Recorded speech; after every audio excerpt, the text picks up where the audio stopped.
नमस्कार, मैं हूं MS रावत और मैं आप सभी का SR इन्वेस्टमेंट एकेडमी में स्वागत करता हूं। आज केंद्रीय बजट 2023-24 प्रस्तुत हुआ और हम लोगों का मेनली फोकस था कि डायरेक्ट टैक्स पेयर्स को क्या बेनिफिट्स मिलते हैं और उसके लिए थोड़ा बहुत चेंजेस हुए हैं और उसी के ऊपर मैंने एक जस्ट रिकॉर्ड के लिए एक प्रेजेंटेशन तैयार किया जो आप लोगों के साथ शेयर कर रहा हूं। अभी हमारे पास 3 टैक्स रेजिम हो गए हैं। एक तो ओल्ड टैक्स रेजिम है जिसमें कि बहुत ही चार स्लैब भी थे, up to the 250 no tax, then 250 to 5 lakhs, 2.5 lakhs to 5 lakhs 5%, and 5 lakhs to 10 lakhs 20%, and over 10 lakhs it was 30%।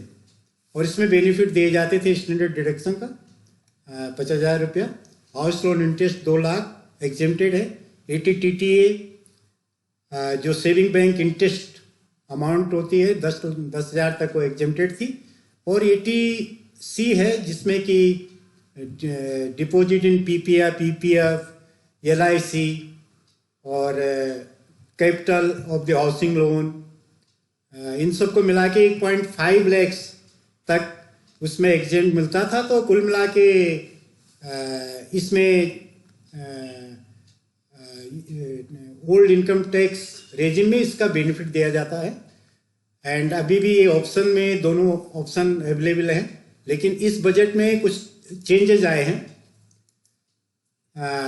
इस बजट से पहले जो ओल्ड इनकम टैक्स रेजिम का था उसमें जो 80C, 80 TTA और हाउसिंग लोन का इंटरेस्ट लेकर स्टैंडर्ड डिडक्शन लेके 4,10,000 का जो डिडक्शन होता है, अगर हम 20 लाख की इनकम लेके चलें तो 15 लाख तक तो ये मैक्सिमम हमको ये 10 लाख तक 20% का टैक्स देना पड़ता है और 10 लाख के बाद हमारा 30% हो जाता है।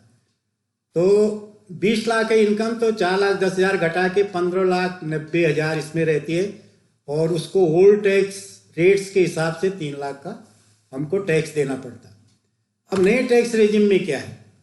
पिछले सालों में जो नया टैक्स रेजिम चल रहा था उसमें टैक्स स्लैब्स को 2.5 लाख में 5% बढ़ा दिया गया था और 15 लाख तक ये 25% टैक्स देना पड़ता था और 15 लाख के बाद 30% टैक्स देना होता है।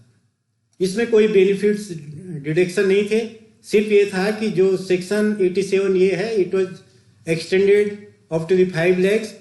ये 5 lakhs के अंदर जिसकी सैलरी होती है उसको कोई टैक्स नहीं देना पड़ता है, लेकिन अगर सैलरी 5 lakhs के ऊपर चली जाती है टैक्सेबल इनकम तो उसके एज पर रूल जो स्लैब्स हैं, टैक्स स्लैब्स है, उसके हिसाब से टैक्स देना पड़ता है। तो ये बेनिफिट सभी के लिए नहीं है, ये लो इनकम ग्रुप के लिए है। इस बजट में क्या चेंज हुआ है कि इस बजट में जो 20 लाख की अगर हमारी सैलरी है, एक टैक्स स्लैब कम कर दिया गया है। यहाँ 25% 15 लाख तक जाता था, यहाँ 20% 15 लाख तक जा रहा है। और जो इंटरवल किया गया 3 लाख की जगह 2.5 lakhs की जगह 3 लाख कर दिया गया है। और इस तरह जो साथ में इसको 50,000 का जो स्टैंडर्ड डिडक्शन किया गया है, तो इसमें 20 लाख की इनकम पे 20 लाख में 50,000 और घटा दिया हमने, 19 लाख 50,000 बनता है, तो 2,85,000 का टैक्स इसमें बनता है। तो ऑब्वियसली जो पिछले सालों का न्यू टैक्स रेजिम था और अभी जो चेंज हुआ है वो 2.85 even less than the old tax regime taxation, even taking into the consideration 2 lakhs maximum limit of the housing loan interest, वो भी डिडक्ट करके वहाँ 3 लाख देना पड़ रहा है, लेकिन यहाँ पे 2.85 lakhs देना पड़ रहा है। तो इसी को कंपेरेबल उसको करने के लिए किया गया है, क्योंकि बहुत सारे लोग ओल्ड टैक्स रेजिम में जा रहे थे, क्योंकि हाउसिंग टैक्स का 2 लाख का करीब 60,000 टैक्स होता है, तो उसको कोई छोड़ना नहीं चाहता था। तो ये टैक्स स्लैब चेंज करके और 50,000 का जो स्टैंडर्ड डिडक्शन है उसको कंपेरेबल बना दिया गया है एंड बेटर बना दिया गया, slightly better than the old tax regime. तो नाउ ज़्यादा से ज़्यादा लोग हो सकता है कि इसमें आ जाए न्यू टैक्स रेजिम में और डिडक्शंस की जो स्टोरीज होती है वो सब खत्म हो जाएंगी। टैक्स स्लैब्स अच्छे बनेंगे और टैक्स रिटर्न फाइल करना एक ज़्यादा आसान हो जाएगा।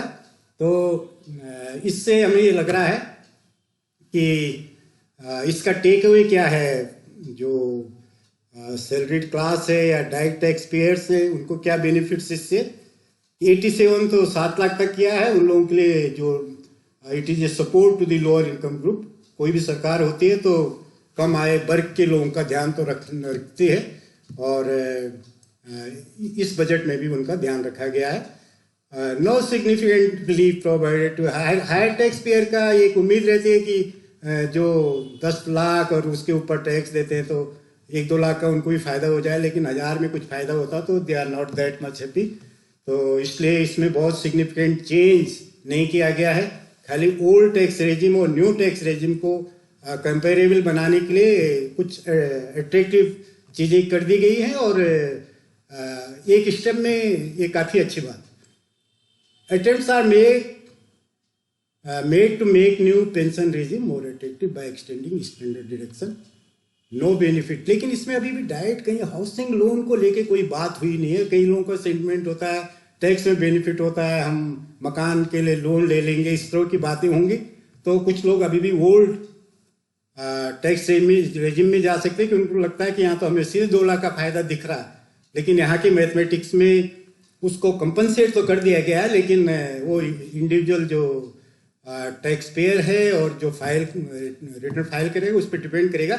लेकिन मुझे ये लगता है कि now we are in the direction of simplifying the tax structure और दुनिया भर के एक तरफ से टैक्सेशन करो, दूसरी तरफ से उसमें रिलीफ करो, तो टैक्स पेयर्स के लिए वो रिटर्न फाइल करने में बहुत सारी प्रॉब्लम्स होती हैं।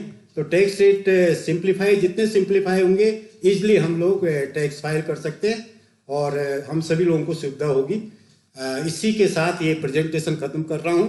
Once again SR investment academy की ओर से आप सभी को धन्यवाद।